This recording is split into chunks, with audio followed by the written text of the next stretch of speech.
Okay, so welcome back to our Babylonian adventure. Yeah. Last time we were just about to hear about Dabasir, right? Uh, Camel trader who lost it all. uh-huh. So what happened to him? Right. Did his camels like run off with all his gold or something? Well, not quite. Okay. Dabasir's story is actually kind of a cautionary tale Okay. about debt. So He was very wealthy, but he got caught in this cycle of borrowing Right. and spending just way beyond his means. oh man, I've been there. Not a fun place to be. Right. It's that feeling of just juggling bills Yeah. and barely staying afloat. Yeah, totally. It's rough.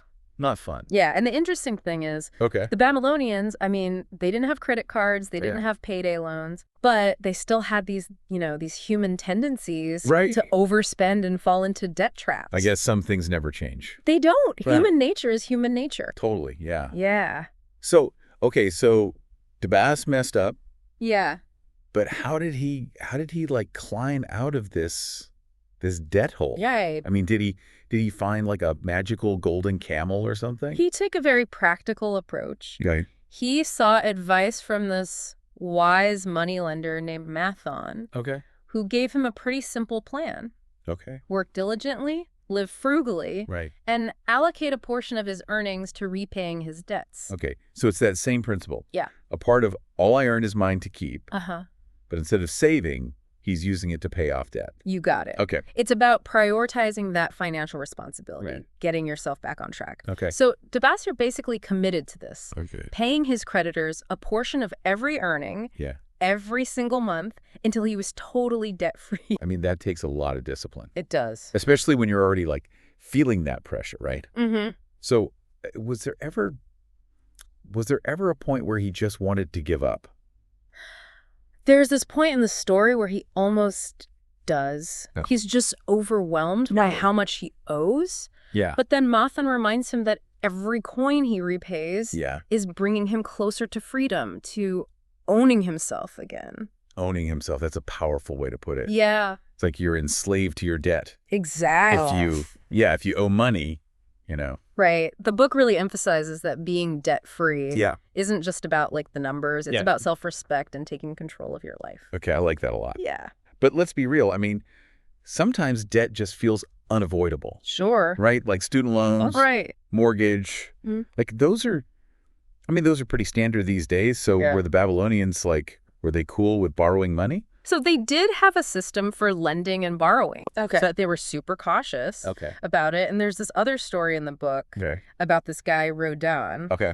who gets this gift of gold. Oh, wow. And he wants to be, generous and lend it to his family. Oh, that's nice of him. Right. Like family should help family. Yeah. But before Rodin does anything, Yeah. he goes to Melathon, Okay. the moneylender, Right. to get his advice. Okay. And Melathon basically lays out this, this golden rule of lending. Okay. What is it? Never lend more than you can afford to lose, Okay. especially to family. Ouch. That seems a little harsh. Yeah, a little bit. So what's the Babylonian take on helping family out financially? Right. So it's not that they were against it, Okay. but they believe that true generosity was about empowering people, Right. not just handing out money Yeah. that might not ever get repaid. Okay. Melathon actually gives this advice to Rodin, Okay. full of phrases like, better a little caution than a great regret. And if you want to help a friend, do so in a way that won't bring their burdens upon yourself. Yeah, that makes sense. Right. I mean, it's like that saying, give a man a fish and you feed him for a day, but teach a man to fish and you feed him for a lifetime. Exactly. Right. It's about providing that support Yeah. that leads to self-sufficiency, Okay. Yeah, that makes a lot of sense. not dependence. Right. So the Babylonians were pretty savvy Yeah. about debt and lending and all that. Uh-huh. But what about those walls of protection we were talking about? Yeah. How does that tie into all this? Well, it's all connected. Okay. Think about it. When you're in debt, Yeah. you're exposed, Yeah. you're vulnerable Yeah. to any kind of financial storm that comes your way. Right. But these walls, the savings, Yeah. the insurance, the reliable investments, Uh-huh.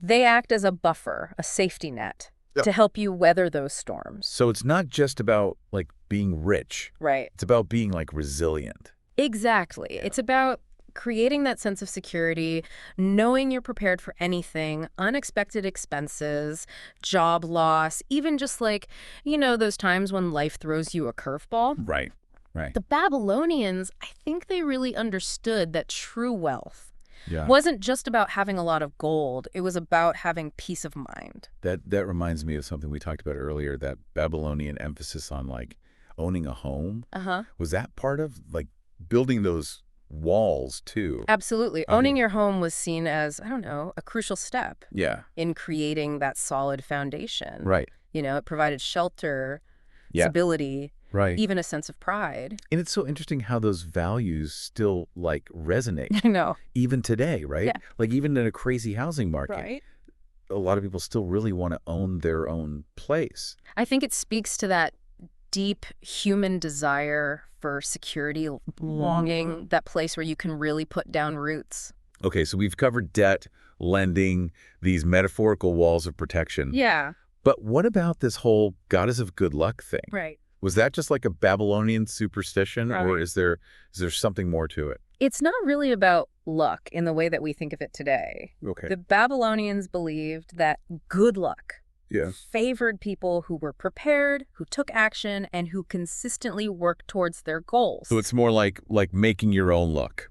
Exactly. Right. It's recognizing that opportunities often come from effort and preparation. Right. One of Arkad's sayings was, "Men of action are favored by the goddess of good luck." All right, that makes sense. Yeah, But it also sounds like a lot of hard work, it is. right? I mean, were there any Babylonian tips for like staying motivated and not getting discouraged along the way? So one thing that stands out to me in the book is their emphasis on celebrating small victories. They believed in acknowledging your progress, even if it's just like paying off a small debt or adding a few more coins to your savings. So it's like rewarding yourself Yeah, for good financial behavior. exactly. It's about recognizing that the journey to financial freedom is a marathon, not a sprint. Right, right. And these small celebrations Yeah. can really help you stay motivated and keep your eye on the prize. I mean, that's actually really good advice, Yeah. because I think sometimes we get so caught up in the big picture Yeah, that we forget to celebrate those little wins along the way, totally. you know? Yeah, it's about enjoying the process. Right. Recognizing that every step forward, no matter how small it is a step in the right direction. Totally. Yeah. Okay, so we've talked about a lot of Babylonian wisdom here. We have. Right. Yeah. I mean, is there anything in the book that feels, I don't know, outdated, like that wouldn't apply to our modern lives? That's what's so remarkable about this book. Okay. It's about these timeless principles Yeah. that are just as relevant today Yeah. as they were thousands of years ago. Yeah. The specific financial tools, Right. the investments, Yeah. those things might have changed. Right. But the underlying principles, the saving, the investing, the managing debt, they're all universal. So it's like they figured out the human side of money, Exactly. and that hasn't really changed that much. It hasn't. Right. It's about understanding our own psychology, Yeah. our tendencies, to overspend, to procrastinate, Right. and then creating systems and habits that actually work for us. Right. The Babylonians, they may not have had apps and spreadsheets, Right. but they had these timeless stories and principles that helped them navigate the complexities of money. And those stories, I mean, that's what makes the book so engaging. I know, right? Right. You're learning from these characters. You're rooting for them as they figure it all out. It's that human element that makes it stick. Totally. You're not just absorbing all these dry financial concepts. Yeah. You're connecting with people and their experiences. Yeah, absolutely. Yeah. Okay, so as we wrap up this part of our deep dive, Okay. I'm curious, what's the one key takeaway you want our listeners to remember about this Babylonian approach to money? I think it's their emphasis on financial responsibility Oh. as this pathway to freedom and self-respect, Right. whether it's managing debt or saving consistently, Yeah. making smart investments. Mhm. It's all about taking control of your finances so you can live this life of purpose and abundance. Absolutely. And what's really struck me is their focus on building those walls of protection, creating that security, that peace of mind Yeah. from being prepared for, whatever comes your way. Well said. I think, we've covered a lot of ground here, We have. but there's still more to explore.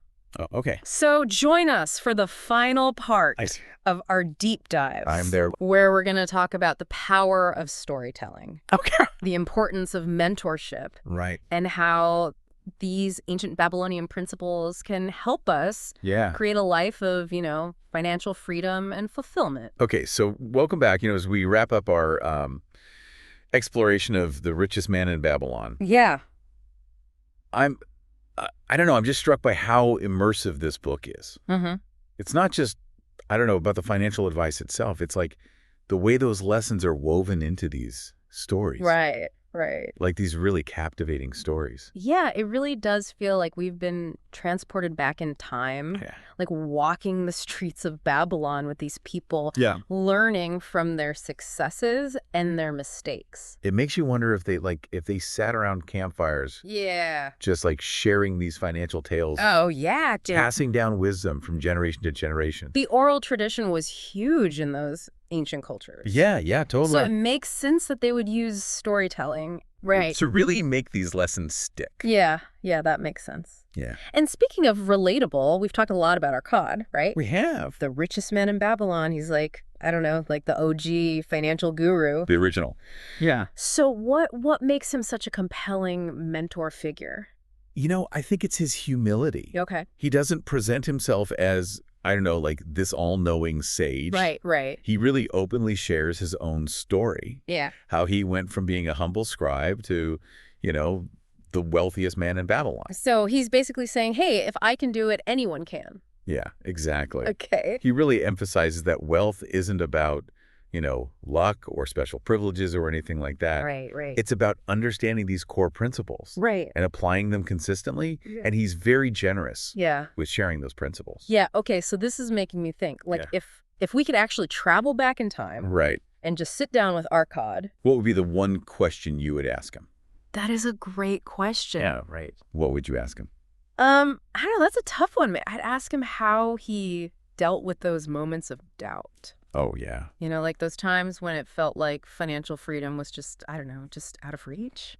I think that's something that we all struggle with at some point. Right.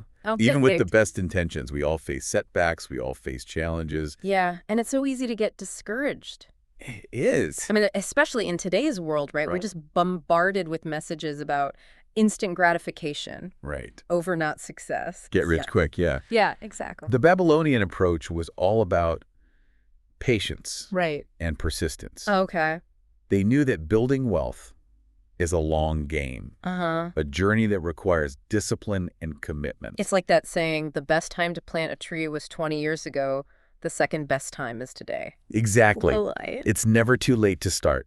Even small, consistent steps over time can lead to amazing things.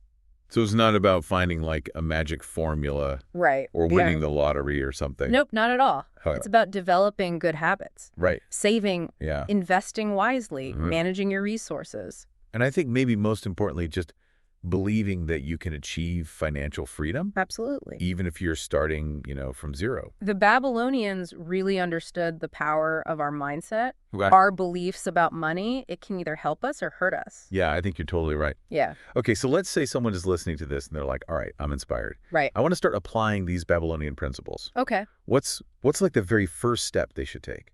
I think the first step is to take a look at your situation. Okay. Where are you at right now? Yeah. What are your goals? Right. And then start with that one principle. Okay. A part of all I earn is mine to keep.